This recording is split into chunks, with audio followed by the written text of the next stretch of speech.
In this video, we're going to start to talk about section 11.2 with least squares regression. We're going to be building off of what we talked about in the last section, which is where we saw that we could actually create pictures that we referred to as scatter plots or scatter diagrams. And the purpose again of these pictures was that it allowed us to relate two quantitative variables to one another so we could start to see if there were relationships. Now, specifically, we looked at in the last section how well certain data fit perfect linear relationships. And we saw that sometimes data fit a nice linear relationship and sometimes it didn't. Sometimes it had a different shape, like something that was more curved, or possibly maybe even no pattern at all. Now, in this section, we're going to be trying to think about how we might be able to understand or further model relationships that appear to be somewhat linear. So here I want to take a look at example number 1, where we're going to be asked to sketch a line on each one of these scatter diagrams that models the data reasonably well. So we saw in the last section again that I can maybe see here, like in this first picture, I have bone mineral density being compared with the number of colas or sodas that someone drinks per week. So maybe I assume there's a relationship here. Maybe if you're someone that drinks a lot of soda, you're someone that has a smaller bone mineral density.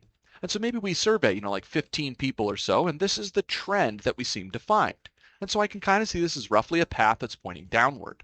But if I wanted to maybe estimate what this actually looked like, I could go ahead and maybe see that, well, maybe this is like a line that, I don't know, like I can imagine kind of stretching something kind of like this. Maybe that seems kind of reasonable, right? Like that's a line that kind of gives me the general trend or shape of what's actually going on. And in the same way, I could go to the other picture and maybe try to sketch something in here that generally models like the shape of this data, maybe something kind of like that, right? So maybe that's a possibility. And so what I see is that once I have these dots and I can kind of visualize a direction in which they might be moving, I can kind of maybe draw a line that's in there.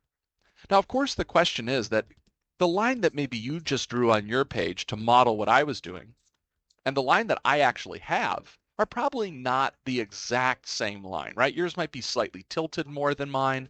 It's possible that yours might have just sat up or down a little bit higher than mine. It just depends. And so when we take a look at different sets of data, one of the questions that we want to try to ask is that if I have two different lines that are modeling the same set of data, how might I determine which line is quote unquote better? So take a look here at example 2. Suppose we look at the following lines that are modeling some data in the scatter plot that's below. Notice this is the same set of dots in each picture. But I might ask the question, which line do I think is doing a better job of modeling the data? And I kind of already have the answer written down right here, but it looks like the line that's over at the right might actually look a little bit better. And one of the reasons for that is that each data point in that picture maybe just appears to be a bit closer to the actual line itself. So like how far away each dot is varies, but these all seem like pretty small gaps. Whereas over here, I have some gaps that are small, but some gaps that are probably, gosh, imagine if I extended this line, like some gaps that are probably going to be pretty big. And so oftentimes we'll be trying to figure out, again, how to draw the best possible line to model the data.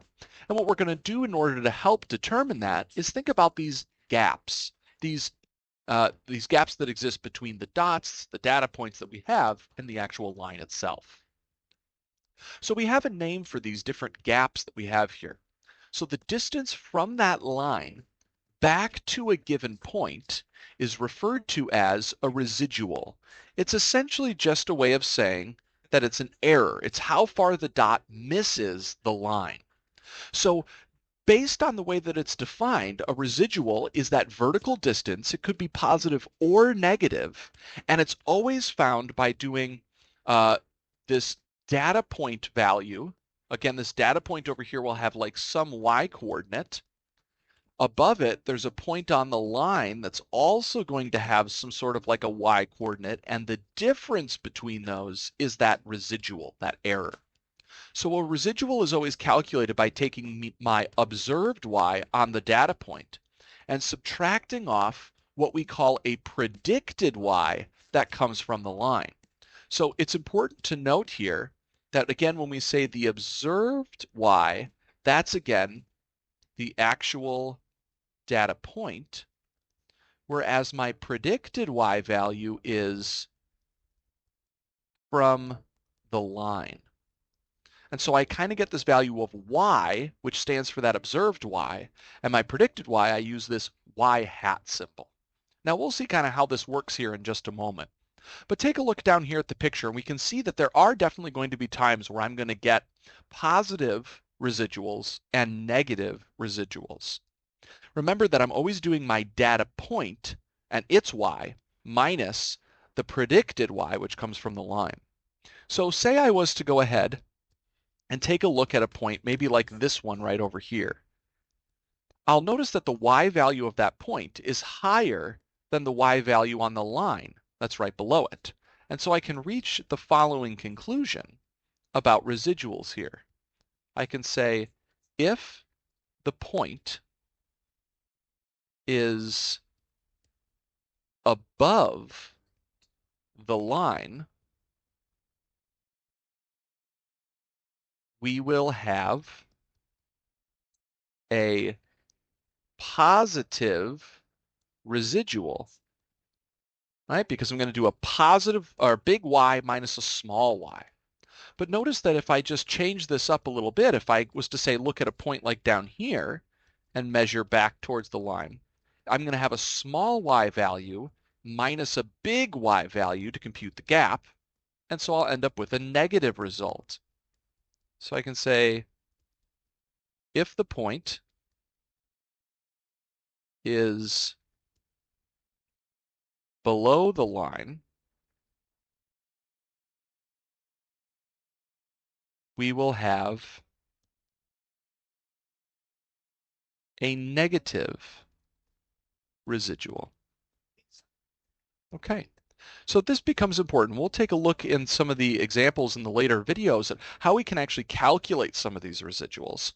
But for right now, we just want to be aware that these residuals exist and that our goal to get the best fitting line for the data is to try to create a line where these residuals appear to be kind of small, or at least as small as we possibly can make them. We kind of want to tilt this line back and forth until we can kind of minimize the size of those red gaps. Now, if you take a look at what I have on the next page, I have a kind of an interesting point. I say, interestingly, if we were able, or if we were to actually go through and measure all of these different red gaps and add them all together for any line, no matter how much it's tilted, so like if I wanted to add up how much total error there was, interestingly, I will always end up with 0 as a sum total. So it's actually a little bit difficult to just say that, well, let's make each of the red lines as short as possible. And so I have like a shortest sum total. But ultimately, I have to do something a little bit different.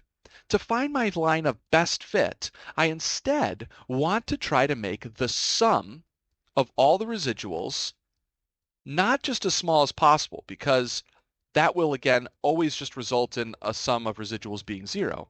But I want to look at making the sum of the squares of all residuals as small as possible. Okay, we're not going to be doing a lot of these calculations ourselves. We're going to be passing off this complicated task to the calculator.